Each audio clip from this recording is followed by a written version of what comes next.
Fisika Birun. Saya dari Universitas Veteran Bangun Nusantara yang berada di Sukoharjo. Di sini saya akan memberikan presentasi saya tentang emosi dan suasana hati. Apakah yang dimaksud emosi dan suasana hati? Dalam analisis saya kita dapat memerlukan tiga istilah yang sangat erat maknanya: afeksi, emosi, dan suasana hati.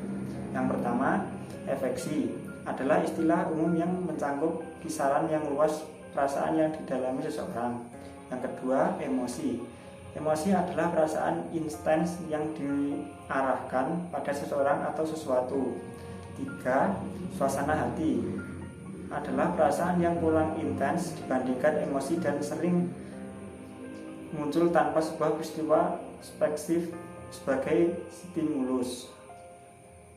Lebih umum, dua dimensi utama afeksi positif dan afeksi negatif yang dirangkai oleh emosi spesifik beragam. Yang pertama, umumnya tidak diindikasikan oleh afeksi yang jelas.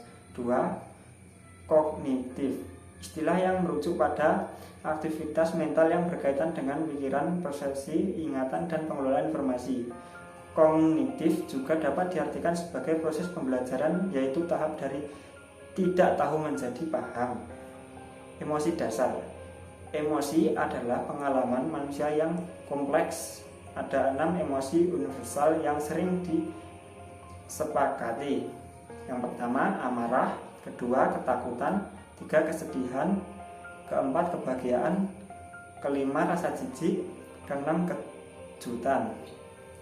Emosi juga dapat dikelompokkan menjadi positif dan negatif. Positif seperti kebahagiaan menunjukkan perasaan menyenangkan, sementara emosi negatif seperti amarah yang menunjukkan sebaliknya. Fungsi emosi mencakup berbagai aspek penting dalam kehidupan manusia. Yang pertama, rasionalitas dan emosi. Meskipun ada pandangan bahwa emosi dapat mengganggu rasionalitas, penelitian menunjukkan bahwa emosi justru penting untuk mengambil keputusan yang rasional. Dua, emosi dan etika. Penelitian terbaru menunjukkan bahwa pengambilan keputusan etis sering kali dipengaruhi oleh emosi, bukan hanya proses kognitif. Tiga, sumber emosi suasana hati. Yang pertama, kepribadian. Dua, waktu dalam hari. Tiga, hari dalam minggu. Empat, cuaca. Lima, aktivitas sosial. Enam, tidur. Tujuh, olahraga. Delapan, umur. 9, jenis kelamin. Yang pertama, ekspresi emosi pria dan wanita. Penelitian menunjukkan bahwa orang yang cenderung mengekspresikan ekspresi emosi pria dan wanita berdasarkan stereotip. Dua, emosi pekerjaan dan disionalisasi emosional. Dalam pekerjaan, karyawan sering diharapkan untuk menunjukkan emosi tertentu meskipun merasakan yang berbeda. Tiga, emosi permisahan emosi yang dirasakan dan ditampilkan. Penting bagi pekerjaan untuk memisahkan emosi yang dirasakan seperti yang ditampilkan displayer emotion. 4. Dampak akting emosional. Akting permukaan dapat menyebabkan tekanan mental yang tinggi. Sebaliknya, pendekatan individual, evaluasi objektif terhadap situasi emosional dapat lebih bermanfaat. Kecerdasan emosional. Kecerdasan emosional adalah kemampuan seorang untuk menilai emosi dalam diri dan orang lain, memahami makna emosi, mengatur emosi seseorang secara teratur dalam sebuah model alur. Kecerdasan emosional telah menjadi sebuah konsep kontroversial dalam perilaku organisasi dengan pendukung yang penting. Kasus untuk kecerdasan emosional. Daya tarik intuitif. Daya tarik intuitif menyatakan orang yang dapat mendeteksi emosi orang lain, mengandalkan emosi sendiri, dan mengendalikan interaksi sosial dengan baik, memiliki posisi yang kuat dalam dunia bisnis. Kecerdasan emosional memprediksi kriteria yang berarti bukti menyatakan level tinggi kecenderungan emosional berarti seseorang akan berkinerja baik dalam pekerjaan.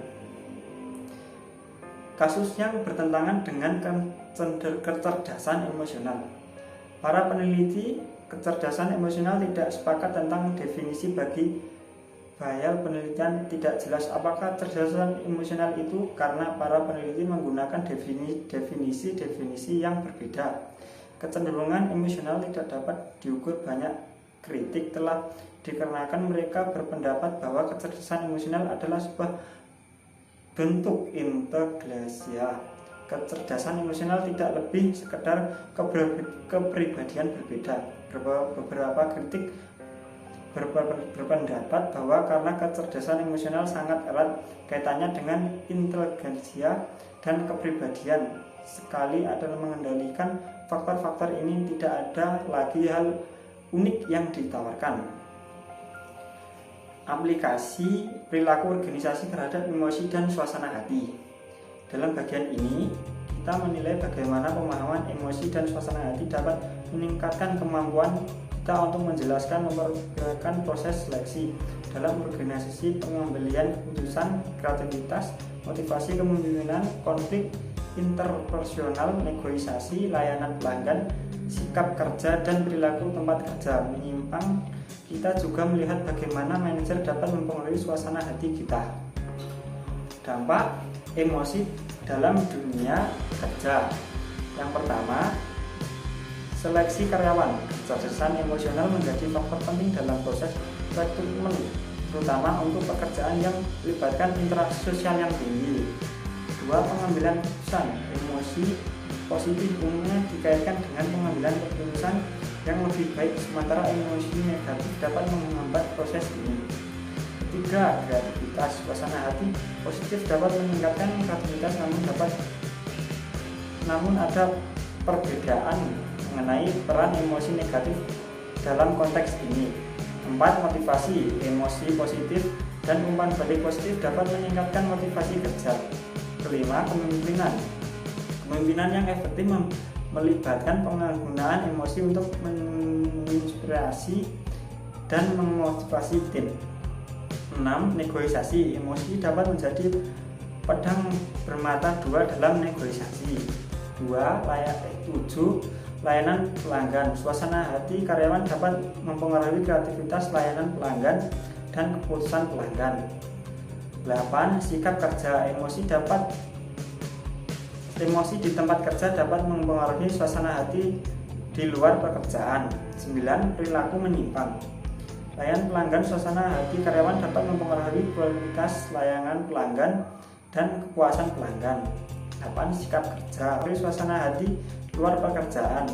Perilaku menyimpang. Emosi negatif seperti dia marah-marah dapat memicu perilaku menyimpang di tempat kerja. 10.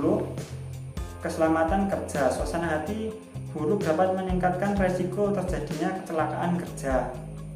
Sekian presentasi dari saya. Bila ada salah kurangnya mohon maaf. Assalamualaikum warahmatullahi wabarakatuh.